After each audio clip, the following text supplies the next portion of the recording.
법정에서 딸과 사위를 마주하고 있을 때 내 변호사 지훈 씨가 나지막이 속삭였다. 미애 씨, 증인이 한 명 더 있어요. 순간 법정은 바늘 떨어지는 소리마저 들릴 듯 고요해졌다. 심장은 터져나갈 듯 격렬하게 뛰었다. 아니, 이게 어떻게 이럴 수가 있지? 나는 작게 중얼거렸다. 딸 서연의 얼굴에 걸려있던 싸늘한 비웃음은 문이 열리고 들어서는 사람을 본 순간 산산조각 났다. 그녀의 눈은 노쇠방울처럼 크게 띄었다. 사위 민준의 손에 들려있던 볼펜은 딱 하는 소리와 함께 탁자 위로 떨어졌고 그 소리는 이숨 막히는 정적 속에서 유난히 날카롭게 울렸다. 서연은 변호사의 팔을 필사적으로 붙잡았다. 안 돼. 그녀는 모기 소리처럼 힘없이 중얼거렸다. 말도 안 돼. 말도 안 돼. 말도 안 돼. 판사는 미간을 찌푸리며 문 쪽을 바라보았다. 우리 모두의 시선도 그곳에 꽂혔고 공기마저 얼어붙은 듯했다. 복도에서 들려오는 발소리 한 걸음 한 걸음 느리지만 단호했다. 이윽고 문에 달린 불투명한 유리에 그림자가 드리워졌다. 내가 제가 되어도 알아볼 수 있는 그 모습이었다. 내 숨이 멎었다. 이건 현실일 리 없어. 어떻게 이런 일이 일어날 수 있지? 하지만 문은 정말로 열렸다. 그 순간 지난 몇 달 동안 내가 쌓아올린 모든 것, 증거 하나하나, 서류 한 장 한 장, 잠 못 이루던 밤들이 모두 의미를 찾았다. 서연은 전기라도 맞은 듯 벌떡 일어났다. 그는 증언할 수 없어요. 그녀는 목소리가 갈라지도록 소리쳤다. 이건 함정이에요.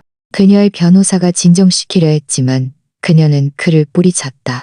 민준의 얼굴은 백지장처럼 창백했다. 마치 유령이라도 본 듯이. 어쩌면 그들에게는 정말 유령과 다를 바 없었을 것이다.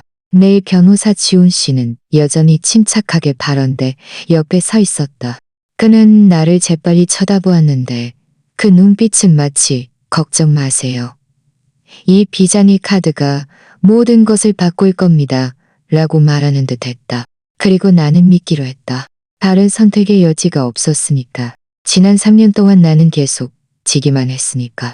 지난 3년 동안 나를 사랑하겠다고 맹세했던 두 사람에게 모든 것을 빼앗기고 극심한 모욕을 당하며 마치 산채로 묻힌 것만 같았으니까. 하지만 이 모든 이야기, 차가운 낡은 나무 냄새와 두려움으로 가득 찬 이 법정에서 시작된 것이 아니었다. 처음부터 변호사나 소송, 지침 판사가 있었던 것도 아니었다. 이 모든 것은 훨씬 더 일찍 시작되었다.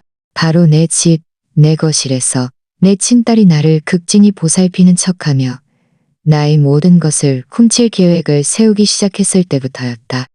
이야기는 이변에서 시작되었다. 미처 작별 인사도 하지 못한 이별에서 내 남편 영호 씨는 화요일 새벽에 세상을 떠났다. 42년간의 결혼 생활은 그가 내 옆에서 잠든 채로 끝을 맺었다. 나는 평소처럼 잠에서 깨어나 그를 만지려 손을 뻗었지만 그의 피부는 차갑게 식어 있었다. 대리석처럼 싸늘했다. 그 차가움은 내가 알던 모든 것이 끝났음을 선고하는 듯했다.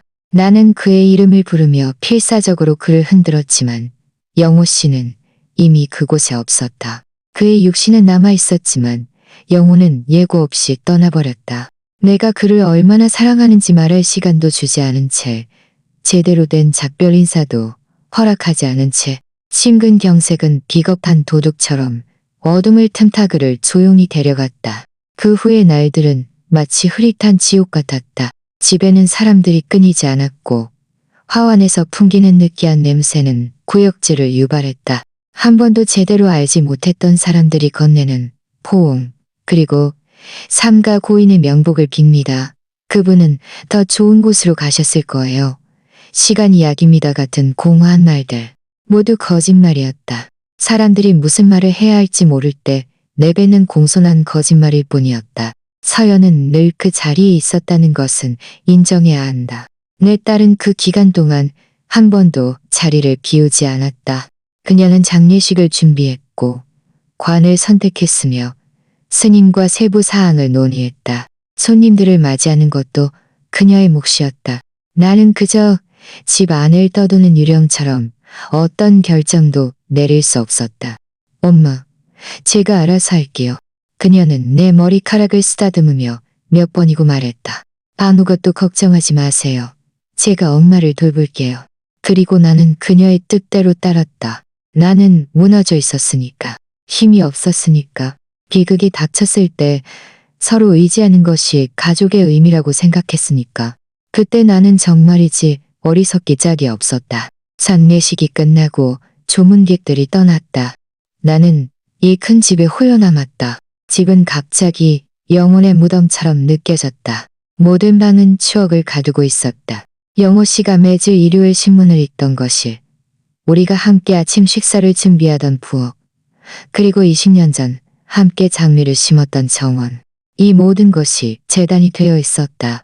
과거의 재단. 나는 우리의 침대에서 잠들 용기가 없었다.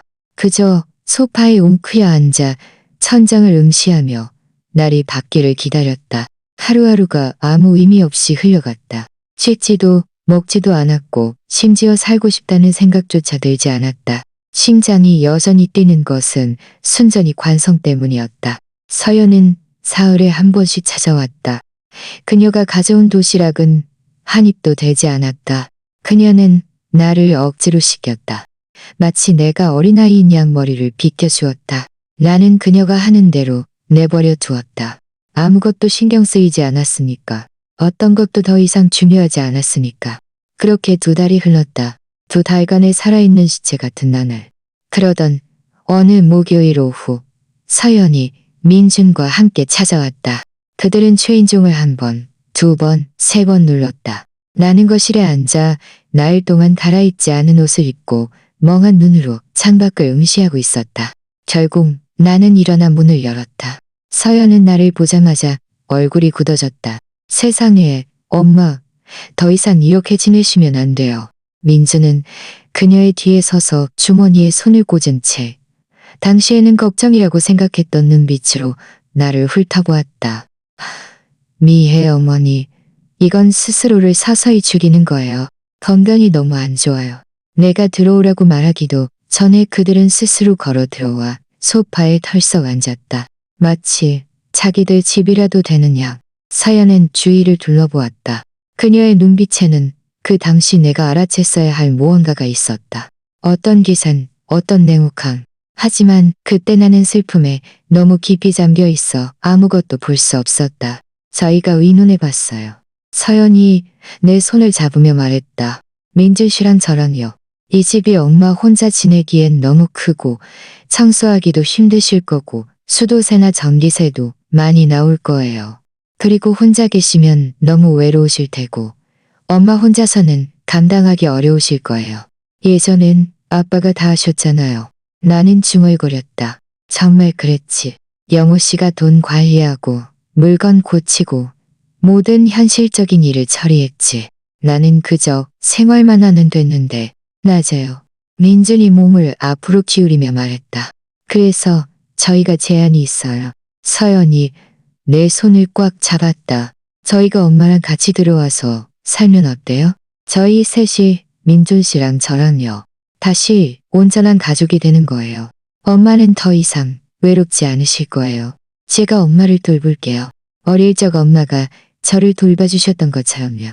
몇 달 동안 내 가슴속에 뭉쳐있던 무언가가 갑자기 움직였다. 더 이상 혼자가 아니어도 된다. 집에 웃음소리가 가득할 것이다. 아침 식사를 할 때 말할 상대가 생길 것이다. 내 손녀 하늘이가 내 곁에서 자라는 모습을 볼 수 있을 것이다. 모르겠어. 나는 작게 말했다. 변화가 너무 커. 생각해보세요. 민준이 말했다. 하지만 그의 미소는 너무 환하고 너무 간절했다. 그냥 생각만 해보세요. 당장 결정할 필요는 없어요. 사실 나는 이미 마음을 정했다. 너무나 절망적이었으니까. 이 텅 빈 집에서 외롭게 죽을까봐 두려웠으니까. 내 피줄을 믿었으니까. 일주일 뒤 그들은 상자들을 들고 왔다. 잠시 필요한 것만 가져왔어요. 엄마 방해하고 싶지 않아서요. 서연이 말했다. 하지만 상자는 점점 늘어났다. 그들의 가구, 그녀의 옷, 하늘이의 장난감, 민준의 사무용품. 이건 잠시 동안만이에요. 서연은 내게 약속했다. 엄마 상태가 좀 나아지면 다시 얘기해요. 하지만 그들은 한 번 들어온 후로는 떠날 기미가 전혀 보이지 않았다. 2주 후 그들은 손님방을 차지했다. 한 달 후 민주는 자신의 컴퓨터를 영호 씨의 서재로 옮겼다. 내 서재였다. 내 남편이 수많은 오후 시간을 보냈던 곳이었다. 나는 아무 말도 하지 않았다. 우리는 가족이니까. 그들이 나를 돕고 있다고 생각했으니까. 적어도 나는 그렇게 믿었다. 일은 너무나 빠르게 진행되어 나는 전혀 알아차리지 못했다. 모든 것이 너무 늦을 때까지. 엄마, 오늘 햇볕이 너무 강해요. 밖에 나가지 마세요. 엄마, 은행 일은 너무 복잡해요. 제가 다 처리해 드릴게요. 힘들어하지 마세요. 엄마, 수진 이모는 이제 그만 부르세요. 그 이웃은 맨날 쓸데없는 소리만 해서 귀찮아요. 이 모든 것은 걱정으로 위장한 명령이었고 보호로 위장한 감옥이었다. 그리고 나는 바보처럼 죽어넘는 지친 노인처럼 고분고분 따랐다. 서연은 내 전화를 대신 받기 시작했다. 그녀는 달콤한 목소리로 나중에 다시 전화해 주세요 라고 말했지만 그 나중에는 결코 오지 않았다. 20년 동안 옆집에 살던 오랜 유수진 이모는 더 이상 나를 찾아오지 않았다. 독서 모임 친구들도 더 이상 나를 부르지 않았다. 서서히 나의 세상은 그들만 남은 작은 공간으로 좁혀졌다. 서연, 민준, 그리고 나와 대화가 점점 줄어드는 하늘이. 할머니, 괜찮으세요? 어느 날 오후 하늘이가 내게 물었다. 그때 그녀는 겨우 14살, 아직 아이였다. 그녀의 눈에는 진심 어린 걱정이 담겨 있었다. 할머니 괜찮아. 착한 우리 손녀. 나는 거짓말을 했다. 그때는 내가 괜찮지 않다는 것을 몰랐으니까. 이것이 당연한 일이라고, 과부를 돌보는 방식이라고, 가족의 모습이라고 생각했으니까. 하지만 하늘이는 내가 모르는 무언가를 아는 듯, 내가 보지 못하는 위기를 본 듯 이상한 눈빛으로 나를 쳐다보았다. 그때 서연이 거실로 들어서자 하늘이는 즉시 고개를 숙이고 아무 말 없이 자리를 떴다. 몇 달이 흘렀다. 나는 점점 더 나에게 속하지 않는 이 공간에 깊이 빠져들었다. 서연이 깨우면 일어났고 서연이 해주는 음식을 먹었다. 내 거실에서 텔레비전을 보면서도 마치 손님처럼 느껴졌다. 우리 집은 더 이상 내 침 냄새가 나지 않았다. 공기 중에는 서연의 값비싼 향수와 민준이 마시는 쌉쌀한 커피 향만 가득했다. 그것은 나에게 속하지 않는 삶이었다. 어느 날 밤 잠이 오지 않아 물을 마시러 부엌으로 내려갔다. 새벽 2시였다. 집안은 온통 칠흑 같은 어둠과 고요함에 잠겨 있었다. 그런데 서재 앞을 지나는데 문틈으로 한 줄기 빛이 새어나오는 것이 보였다. 소리가 들렸다. 민준의 목소리, 그리고 서연의 목소리였다. 나는 소리 없이 살금살금 다가갔다. 왜 그랬는지는 모르겠다.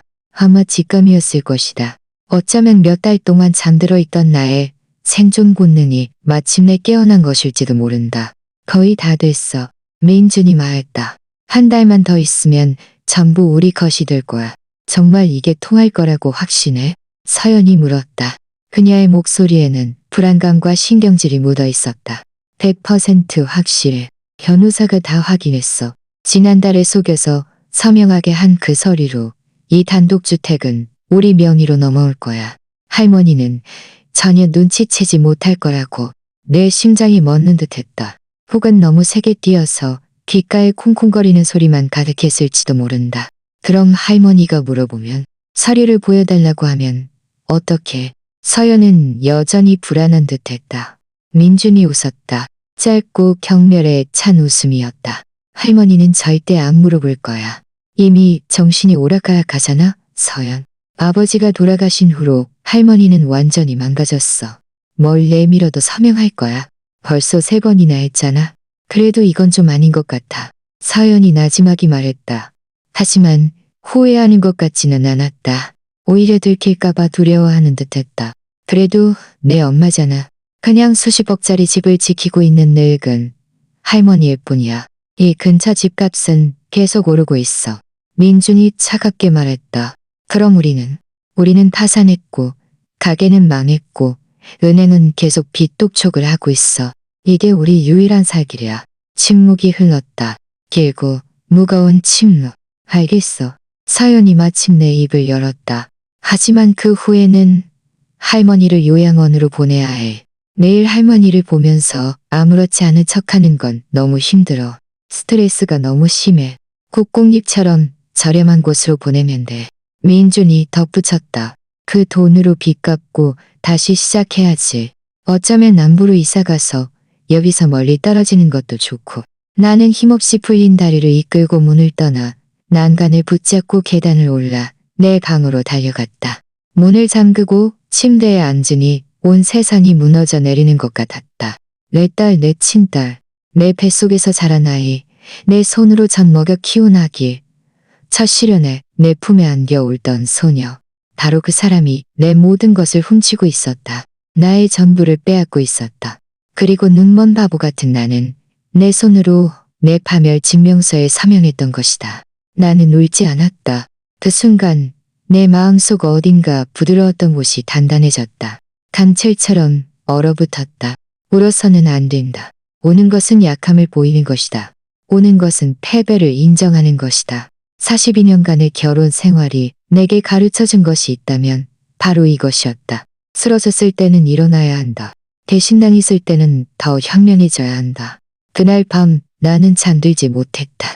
눈을 뜨고 천장을 응시하며 계획하고 생각하고 몇 달 전 서명했던 종이 한 장 한 장을 민준이 그 역겨운 가짜 미소를 지으며 내 앞에 내밀었던 서류 하나하나를 되짚어 보았다.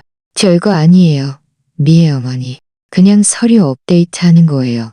그리고 나는 서명했다. 내용을 보지도 않고 질문도 하지 않았다. 그를 믿었으니까. 바보, 정말 엄청난 바보. 다음 날 아침, 나는 평소처럼 아침 식사를 하러 내려갔다. 서연은 부엌에서 커피를 끓이고 있었다. 그녀는 내게 웃어 보였고 나는 이제 그 미소의 진짜 모습을 마침내 알아볼 수 있었다. 그것은 가면이었다. 잘 주무셨어요, 엄마? 좋은 아침이에요. 잘 잤지. 나는 거짓말을 했다. 나도 그녀에게 웃어 보였다. 반격하려면 그들이 내가 여전히 착하고 정신 나간 노인이라고 생각하게 해야 했으니까. 며칠 동안 나는 완벽하게 연기했다. 밥을 먹고 텔레비전을 보고 구분구분 말을 들었다. 하지만 서연이 장을 보러 나가거나 민준이 소위 사무실로 갈 때마다 나는 뒤지기 시작했다. 서랍을 뒤지고 서류를 읽고 방에 숨겨둔 휴대폰으로 서류들을 촬영했다. 나는 모든 증거를 찾아냈다. 집이 서연과 민준에게 명의 이전된 서류. 날짜는 석 달 전이었다. 내 서명이 있었다. 내가 서명했던 기억은 없지만 분명히 찍혀있는 서명. 완벽하고 흠잡을 데 없었다. 완전히 합법적이었다. 그들이 내 은행 계좌를 완전히 통제할 수 있도록 하는 위임장도 내가 서명한 것이었다. 아니면 누군가 너무나 똑같이 위조했던가. 신용카드 명세서. 민준이 내 이름으로 발급받은 수천만 원에 달하는 카드비. 내가 쓴 것이 아니었다. 가구 구입, 여행, 명품 옷, 고급 레스토랑, 모든 것이 내 명의로 되어 있었다. 그런데 그들은 내 집에서 왕처럼 살고 있었다. 그리고 최악의 가장 소름 끼치는 변호사가 작성한 서류도 있었다. 금치산자 선고 신청서. 판사에게 제출될 나를 기다리고 있었다. 그 안에는 가짜 심리평가 보고서와 나를 한 번도 본 적 없는 전문가들의 증언이 첨부되어 있었다. 그들은 내가 행동 능력이 없다고 선언하고 내 인생을 완전히 장악할 완벽한 시기를 기다리고 있었다. 나는 서재 바닥에 앉아 주위에 흩어진 서류들을 보며 마침내 울음을 터뜨렸다. 하지만 슬픔 때문이 아니었다. 분노 때문이었다. 내가 한 번도 느껴본 적 없는 차갑고 정확한 분노였다. 그들은 내가 약하다고, 내가 멍청하고 쓸모없는 늙은이라고 생각했다. 눈 하나 깜빡하지 않고 자신의 사형 선고문에 서명할 것이라고. 그들은 내가 40년간 쌓아온 노력, 저축, 희생을 훔칠 수 있다고 생각했다. 25살의 영호 씨와 함께 샀던 집, 우리 딸을 키웠던 집, 우리가 함께 늙어갔던 집을 빼앗을 수 있다고 생각했다. 그들은 크게 착각했다. 나는 서류들을 원래대로 돌려놓고 만졌던 흔적을 모두 지웠다. 그리고 계획을 세우기 시작했다. 나는 이 집을 떠나야 했다. 하지만 그저 도망친다면 그들은 모든 절차를 마무리하고 집을 팔아 돈을 가지고 사라질 것이다. 그러면 나는 아무런 증거도 없이 죽게 될 것이다. 나는 더 영리해져야 했다. 도움이 필요했다. 이틀 후 서연은 아침 일찍 집을 나섰다. 미용실 예약이 있었다. 민주는 소위 사업회의에 참석하러 갔다. 하늘이는 학교에 갔다. 집에는 나 혼자였다. 나는 가방을 들고 사진 찍은 휴대폰을 잘 숨긴 채 대문을 나섰다. 새 블록을 걸어 수진 이모 집으로 가서 초인종을 눌렀다. 수진 이모는 문을 열다가 놀라서 넘어질 뻔했다. 미해. 세상에 서연이가 너무 많이 아프다고 아무도 만나고 싶어 하지 않는다고 해서. 서연이 거짓말하는 거야. 나는 짧게 말했다. 수진아, 네 도움이 필요해. 변호사가 필요해. 수진 이모는 말없이 나를 끌어당겨 부엌에 앉히고는 내가 요청하지 않았지만 정말 필요했던 따뜻한 차 한 잔을 따라주었다. 그녀는 물을 따르는 손을 떨며 마치 유령이라도 본 듯 나를 쳐다보았다. 어쩌면 정말 그랬을지도 모른다. 과거의 미해의 유령. 대체 무슨 일이야, 미해? 그녀는 내 맞은편에 앉아 물었다. 몇 달 동안 보지 못했어. 서연이가 늘 너 쉬고 싶어 한다고 방해받고 싶어 하지 않는다고 했잖아. 근데 네 눈빛이 세상에 네 눈빛이 변했어. 그들이 내 돈을 빼앗고 있어. 나는 단도직입적으로 말했다. 더 이상 꾸밀 시간이 없었다. 내 딸과 사위가 내 모든 것을 훔치고 있어. 집, 돈, 내 인생. 그리고 그들은 거의 성공했어. 수진 이모는 얼굴이 새하얗게 질렸다. 뭐라고? 아니, 미애, 뭔가 착각한 거 아니야? 서연이는 네 딸이잖아. 걔는 절대. 걔가 그러고 있어. 나는 그녀의 말을 끊고 휴대폰을 꺼내 서류 사진들을 보여주었다. 주택명의 이전 서류, 위임장, 빚, 그리고 금치산자 선고 신청서. 수진 이모는 그것들을 보다가 공포에 질린 표정이 되었다. 세상에나. 그녀는 나지막이 말했다. 이건 정말, 이건 강도나 마찬가지야. 이건 학대야. 이게 내 현실이야. 나는 그녀의 말을 이어받았다. 변호사가 필요해. 아주 유능한 사람. 저 두 사람이 일을 저지르기 전에 막아줄 수 있는 사람. 수진 이모는 내 손을 잡고 힘주어 쥐었다. 우리 조카 지훈이가 가사 소송 전문이야. 아주 까다로운 사건들도 다 맡아서 해. 불가능해 보이는 소송도 많이 이겼어. 그녀는 황급히 휴대폰을 찾았다. 지금 당장 전화할게. 안 돼. 나는 급히 말했다. 네 집 전화 쓰지 마. 서연이가 내가 여기 왔다는 걸 알면 의심하기 시작하면 더 빨리 움직일 거야. 내가 사라졌다는 걸 알아채기 전에 돌아가야 해. 수진 이모는 나를 쳐다보았다. 그녀의 눈빛에는 두려움과 경외심이 뒤섞여 있었다. 네가 생각보다 훨씬 강하구나. 나는 더 이상 물러설 곳 없는 늙은 여자일 뿐이야. 나는 대답했다. 이것은 진실이었다. 모든 것을 빼앗기고 벼랑 끝에 몰렸을 때 선택지는 두 가지뿐이다. 뛰어내리거나 맞서 싸우거나. 그리고 나는 싸우기로 결심했다. 내일 수진이네 집으로 와. 서연이가 그 시간엔 동네 마트에 장 보러 갈 거야. 지훈이가 여기서 기다리고 있을 테니 우리 잘 이야기해서 어떻게 해야 할지 알아보자. 나는 고개를 끄덕이고 일어섰다. 수진 이모는 문 앞에서 나를 안아주었다. 그 포옹 속에는 희망과 함께 두려움도 섞여 있었다. 조심해. 그녀는 나지막이 말했다. 그들이 이런 짓까지 할 수 있다면 무슨 짓이든 할 거야. 나는 천천히 집으로 돌아왔다. 그 짧은 세 블록이 3km처럼 멀게 느껴졌다. 발걸음 하나하나가 무거웠고 숨 쉴 때마다 고통스러웠다. 하지만 나는 고개를 들고 가슴을 펴고 내 가면을 단단히 썼다. 문을 열고 들어서자마자 서연이 거실에 있었다. 그녀는 놀란 듯 나를 쳐다보았다. 엄마, 어디 가셨어요? 집 다 뒤졌잖아요. 산책 좀 다녀왔어. 나는 지친 목소리로 말했다. 바람 좀 쐴 겸. 그녀의 얼굴은 1초 동안 굳어졌다. 딱 1초였다. 하지만 나는 보았다. 엄마, 혼자 돌아다니시면 안 되는 거 아시잖아요. 만약 넘어지기라도 하면 어떡해요? 길이라도 잃으면? 무슨 일이라도 생기면 누가 책임져요? 그냥 동네 한 바퀴 돈 것뿐이야. 나는 거짓말을 했다. 15분 정도. 서연이 다가와 내 팔을 잡았다. 너무 세게 잡았다. 다음엔 꼭 저한테 말씀해 주세요. 제가 얼마나 걱정했는데요. 거짓말쟁이. 그녀는 나를 걱정하는 것이 아니었다. 그녀가 걱정하는 것은 자신의 계획, 자신의 돈, 그리고 내 시체 위에 세워질 그녀의 미래였다. 미안해. 나는 고개를 숙이고 말 잘 듣는 늙은이인 척하며 나지막이 말했다. 다음엔 안 그럴게. 서연이 웃었다. 손을 놓았다. 자, 제가 죽 끓여놨어요. 뭐라도 좀 드세요. 그날 밤 나는 그녀가 준 죽을 마셨다. 그녀가 맛있냐고 물었을 때 나는 웃으며 고맙다고 말했다. 방으로 돌아온 후 나는 침대에 앉아 시간이 흐르기를 기다렸다. 아침이 오는 것은 너무 느렸다. 너무 느렸다. 서연이 일어나는 소리, 샤워 소리, 드라이어 소리가 들렸다. 그녀가 계단을 내려가는 발소리, 차 열쇠 소리. 엄마, 저 마트에 가요. 그녀가 문 앞에서 소리쳤다. 민줄 씨는 서재에 있으니 방해하지 마세요. 2시간 후에 올게요. 그래. 나는 방 안에서 대답했다. 20분을 기다렸다. 민주는 서재에 틀어박혀 헤드폰을 끼고 있었다.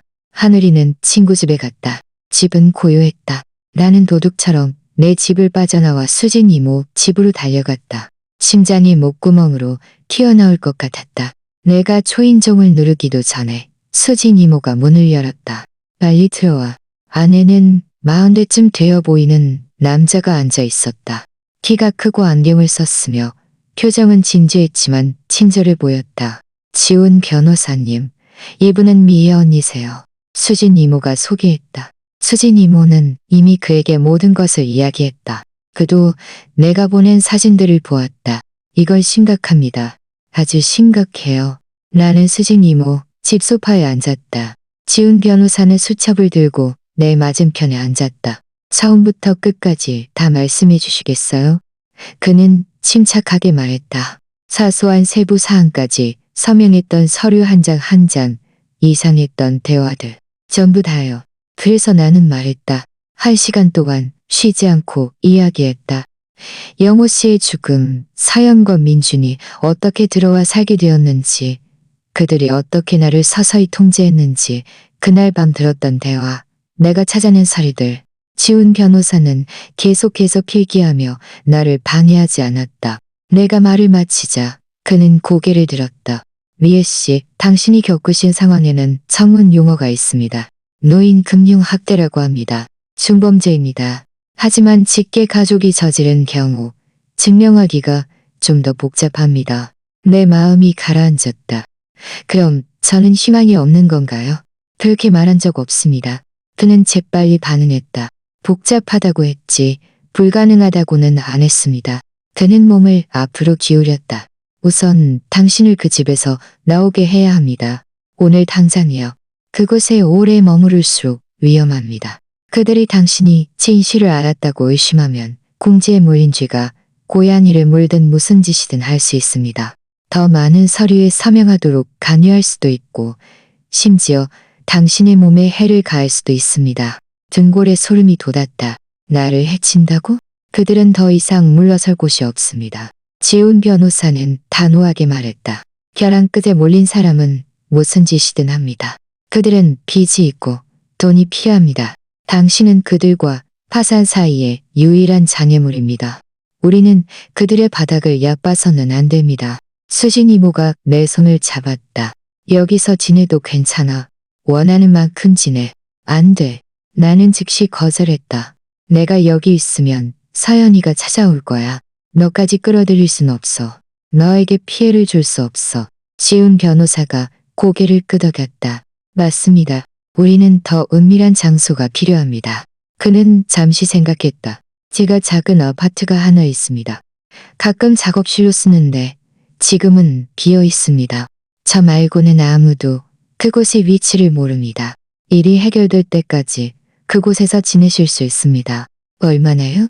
내가 물었다. 상황에 따라 다릅니다. 지훈 변호사는 솔직하게 말했다. 충분한 증거를 모으고 협박, 문서 위조, 금융학대를 증명할 수 있다면 명예이전을 취소하고 집과 돈을 되찾을 수 있을 겁니다. 하지만 미애 씨, 한 가지 명심해야 할 것이 있습니다. 그는 내 눈을 똑바로 응시했다. 이것은 전쟁이 될 겁니다. 당신의 딸은 쉽게 포기하지 않을 겁니다. 변호사를 고용하고 거짓말을 하고 감정적인 협박을 하고 효녀인 척하며 동정심을 유발할 겁니다. 마음의 준비를 단단히 하셔야 합니다. 나는 그의 눈을 한치의 양보도 없이 바라보았다. 준비됐어요. 나는 망설임 없이 말했다. 정말 준비됐어요. 그 순진했던 엄마는 이미 죽었어요. 이제 남은 건 평생의 노력을 빼앗기지 않으려는 분노한 여자뿐이에요. 좋습니다. 지훈 변호사가 말했다. 그럼 오늘부터 시작하죠. 우선 집에 가서 필요한 것만 챙기세요. 신분증, 옷 몇 벌, 약. 눈에 띄는 것은 아무것도 가져가지 마세요. 서연이 다시 집을 나서면 그때 떠나세요. 영원히 그곳을 떠나는 겁니다. 그리고 우리는 소송을 제기하고 모든 계좌를 동결시키고 집 매매를 막을 겁니다. 그들과 끝까지 싸울 겁니다. 그날 오후 집에 돌아오자 서연이 장바구니를 잔뜩 들고 마트에서 돌아왔다. 그녀는 내게 아무렇지 않은 듯 웃었다. 마치 내 돈을 훔치지 않은 것처럼, 나를 파괴하지 않은 것처럼. 엄마가 제일 좋아하는 요구르트 사왔어요. 그녀는 위선적으로 말했다. 고맙다, 딸아. 나는 대답했다. 나도 그녀에게 웃어 보였다. 두 명의 거짓말쟁이가 서로에게 미소 지었다. 그날 밤 나는 작은 여행 가방을 꾸려 옷장 가장 깊숙한 곳에 숨겼다. 중요한 서류들을 챙겼다. 결혼 증명서, 출생 증명서, 낡은 상자에서 찾아낸 집 등기 권리증, 영호 씨 사진, 엄마가 내게 남겨준 장신구들. 그리고 나는 기다렸다. 사흘 후 서연은 친구들과 점심을 먹으러 간다고 했다. 민주는 시내에서 오후 내내 회의가 있었다. 하늘이는 학교에 갔다. 완벽한 기회였다. 재밌게 놀다 와. 그녀가 현관에서 작별 인사를 할 때 나는 말했다. 그녀는 미색 원피스를 입고 하이힐을 신고 있었는데 늘 그렇듯 아름다웠다. 겉은 화려했지만 속은 썩어 있었다. 나는 그녀의 차가 골목 끝에서 사라지는 것을 기다렸다가 재빨리 움직였다. 옷장에서 여행 가방을 끌어내려 계단을 내려갔다. 손은 떨리고 심장은 천둥처럼 격렬하게 뛰었다. 하지만 멈추지 않았다. 나는 집 전화로 택시를 불렀다. 5분 후에 도착한다고 택시 회사에서 말했다. 그 5분이 5시간처럼 길게 느껴졌다. 나는 창가에 서서 바람을 쐬었다. 지나가는 차 한 대 한 대가 나를 놀라게 했고 모든 소리가 나를 얼어붙게 했다. 마침내 노란 택시가 문 앞에 멈춰 서는 것이 보였다. 나는 여행 가방을 움켜쥐고 문을 열어 내 집을 마지막으로 바라보았다. 40년간 살았던 집, 영호 씨와 내가 삶을 일구었던 곳, 내가 이곳에서 평화롭게 늙어갈 것이라고 생각했던 곳. 잘 가. 나는 마지막이 말했다. 그리고 문을 닫았다. 택시는 나를 지훈 변호사가 알려준 주소로 데려다 주었다. 시내 중심가에 있는 낡은 건물 300여. 지훈 변호사가 열쇠를 들고 문 앞에서 나를 기다리고 있었다. 환영합니다. 그는 안심이 되는 미소를 지었다. 크지는 않지만 안전합니다. 아파트는 정말 작았다. 단 하나의 거실 하나, 부엌은 아주 작았다. 욕실에서는 희미한 표백제 냄새가 났다. 하지만 문에는 잠금 장치가 있었고 사생활이 보장되었으며 조용했다. 잠시 동안은 내 것이었다. 오늘은 푹 쉬세요. 지훈 변호사가 말했다. 내일부터 우리는 전면전을 시작할 겁니다. 서류에 서명하고 상세한 진술서를 작성해야 하며 앞으로 닥쳐올 폭풍에 맞설 마음의 준비도 하셔야 합니다. 그날 밤 나는 낯선 침대에서 낯선 곳에서 잠들었다. 하지만 몇 달 만에 처음으로 잠을 자면서 두려움을 느끼지 않았다. 감시당하는 느낌도, 거짓말이 가슴을 짓누르는 질식감도 없었다. 다음 날 아침 내 휴대폰은 불이 났다. 서연에게서 걸려온 부재중, 전화 7통, 문자 메시지 34개. 엄마, 어디세요? 엄마, 너무 걱정돼요. 제발 전화 좀 받아주세요. 엄마, 경찰에 신고할 거예요. 저희가 엄마한테 잘못한 게 있나요? 왜 떠나셨어요? 모두 거짓말이었다. 모두 감정적인 협박이었다. 하지만 그중 하늘이가 보낸 문자, 메시지가 하나 있었다. 딱 하나. 할머니, 괜찮으세요? 엄마가 화내실까봐 너무 무서워요. 나는 그녀에게만 답장했다. 착한 우리 손녀, 할머니 괜찮아. 안전해. 걱정하지 마.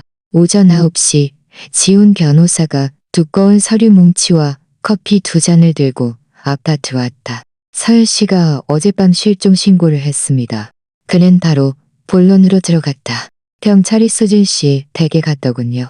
수진 씨는 아무것도 모르는 척 연기를 아주 잘했습니다. 그럼 저는 어떻게 해야 하나요? 나는 물었다. 공포가 목구멍까지 차올랐다. 지금은 아무것도 할 필요 없습니다. 지훈 변호사가 침착하게 말했다. 당신은 서민이고 가고 싶은 곳 어디든 갈 권리가 있습니다. 영장이 없으니 당신이 하는 일은 완전히 합법적입니다. 하지만 이것은 중요한 한 가지를 증명합니다. 무엇을요? 그들이 두려워하고 있다는 겁니다. 서연 씨가 뭔가 잘못됐다는 것을 눈치챘습니다. 사람은 두렵고 긴장하면 실수를 저지르기 마련입니다. 그는 서류철을 열었다. 우리는 오늘 정식으로 고소할 겁니다. 모든 재산 이전 취소를 신청하고 계좌를 동결시키고 사기 혐의로 고소할 겁니다. 그리고 임시보호명령도 신청할 겁니다. 내 딸에게 보호명령을 신청한다고요? 지훈 변호사가 나를 진지하게 쳐다보았다. 미애 씨, 당신의 딸은 당신을 금치산자로 선고하고 요양원에 가두려 하고 있습니다. 이제 그녀는 더 이상 당신의 딸이 아닙니다. 그녀는 범죄자입니다. 우리는 그녀를 범죄자로 다뤄야 합니다. 라는 떨리는 손으로 서명했다. 서명 하나하나가 딸과의 관계라는 관에 못을 박는 것과 같았다. 서류 한 장 한 장이 나의 퇴로를 불태우는 것과 같았다. 하지만 이미 돌아갈 길은 없었다. 진실을 안 후에는 되돌릴 수 없었다. 당일 바로 서류가 접수되었다. 24시간 후 서연과 민주는 통보를 받았다. 지훈 변호사는 경찰이 집에 갔을 때 서연이 내가 돌아왔다는 소식을 들었을 것이라고 기대하며 문을 열었다고 말했다. 하지만 받은 것은 법원 소환장이었다. 지훈 변호사에 따르면 그녀는 비명을 질렀고 이웃들이 뛰쳐나올 정도였다고 한다. 그녀는 내가 은혜를 모른다고 자신들이 모든 것을 희생하며 나를 돌봤는데 내가 정신 나간 늙은이라고 자기가 무슨 짓을 하는지도 모른다고 욕했다. 말 한마디 한마디가 칼날처럼 나를 베는 것 같았다. 하지만 그 고통은 더 이상 나를 마비시키지 않았다. 오히려 나를 더 강하게 만들었다. 이틀 후 서연은 반격했다. 그녀의 변호사는 내가 노인성 침해를 앓고 있다고 주장하며 반소를 제기했다. 내가 모든 것에 자발적으로 서명했다고. 그들은 단지 나의 최선의 이익을 위해 행동했을 뿐이라고. 나의 비정상적인 행동이 정신 이상을 증명한다고 주장했다. 이 모든 것은 예상했던 바입니다. 지훈 변호사가 말했다. 이제부터가 진짜 싸움입니다. 늘 무서웠어요. 하늘이가 고백했다. 녹음할 때마다 심장이 터져 나갈 것 같았어요. 하지만 침묵할 수 없었어요. 할머니는 늘 저와 함께 있어주신 유일한 분이었어요. 아빠 엄마가 싸울 때도, 학교에서 괴롭힘을 당할 때도, 제가 외로울 때도 할머니는 늘 계셨어요. 이제 할머니가 어려운데 제가 어떻게 할머니를 버리고 갈 수 있겠어요? 불가능해요. 나는 이 용감한 아이, 나를 위해 모든 것을 걸었던 이 어린 소녀를 다시 한번 꼭 안아주었다. 네 엄마는 네가 여기 있다는 걸 알아? 내가 물었다.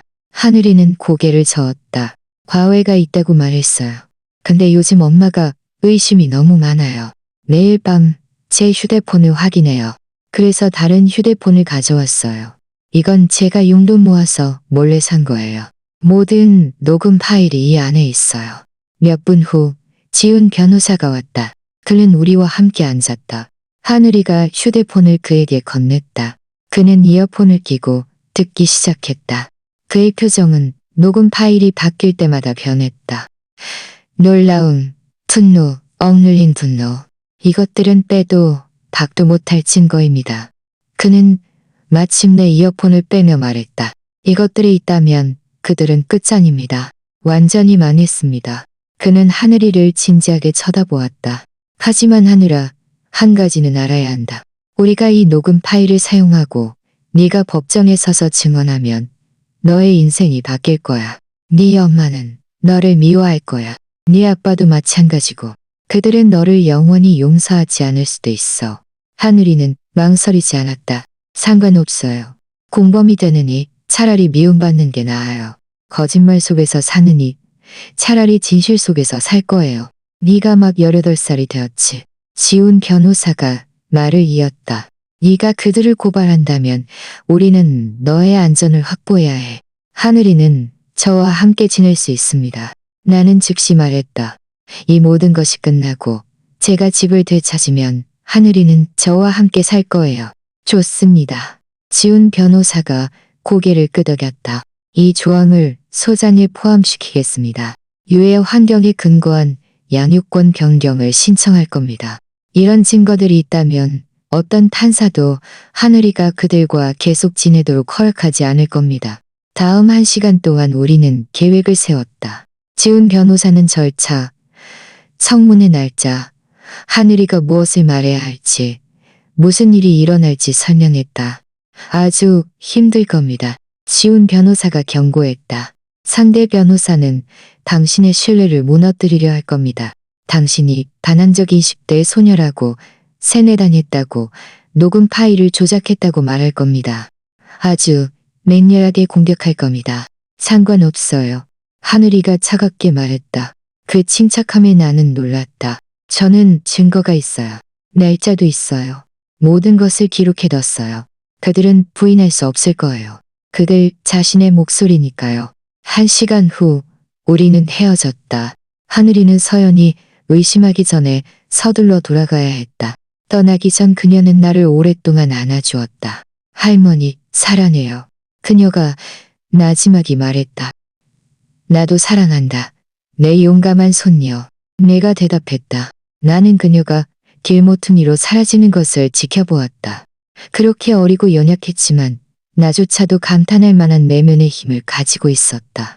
우리가 법정을 나섰다. 복도에서 서연이 나를 따라잡아 내 팔을 잡았다. 아주 세게 손가락이 내 살을 파고들었다. 어떻게 이럴 수 있어? 그녀는 도끼 어린 목소리로 나지막이 말했다. 어떻게 나를, 네 딸을, 네 친손녀를 끌어들일 수 있어? 나는 그를 끌어들이지 않았어. 나는 침착하게 말하며 그녀의 손을 뿌리쳤다. 그가 스스로 선택한 거야. 그는 너의 거짓말이 아닌 진실을 선택했어. 이 독사 같은 년. 서연이 침을 뱉으며 말했다. 내가 너에게 모든 것을 줬잖아.